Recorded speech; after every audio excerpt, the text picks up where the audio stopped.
ക്ഷീര കർഷകർക്ക് സബ്സിഡി നൽകാൻ ഒരുങ്ങി Malabar Milma. MRDF board of trustees യോഗമാണ് ഈ തീരുമാനം എടുത്തത്. മലബാർ മിൽമയുടെ സഹോദര സ്ഥാപനമായ മലബാർ റൂറൽ ഡെവലപ്മെന്റ് ഫൗണ്ടേഷൻ ക്ഷീര കർഷകർക്ക് ഗോതമ്പ് തവിട്, ചോളപ്പൊടി എന്നിവയ്ക്ക് സബ്സിഡി പ്രഖ്യാപിച്ചു. ആനന്ദ് മാതൃക ക്ഷീര സംഘങ്ങൾ മുഖേന ക്ഷീര കർഷകർ വാങ്ങുന്ന ഗോതമ്പ് തവിട്, ചോളപ്പൊടി എന്നിവയ്ക്ക് ജനുവരി 1 മുതൽ 2 മാസത്തേക്ക് കിലോഗ്രാമിന് 1 രൂപ നിരക്കിലാണ് സബ്സിഡി ലഭിക്കുക. MRDF ബോർഡ് ഓഫ് ട്രസ്റ്റീസ് യോഗമാണ് ഈ തീരുമാനമെടുത്തത്.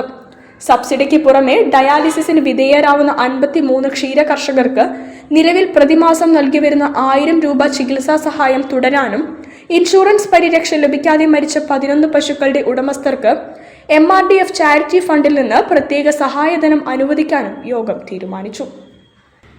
News bureau, Kozhikode. അനശ്വര സംഗീതകാരൻ MS ബാബുരാജിന്റെ സ്മരണയിൽ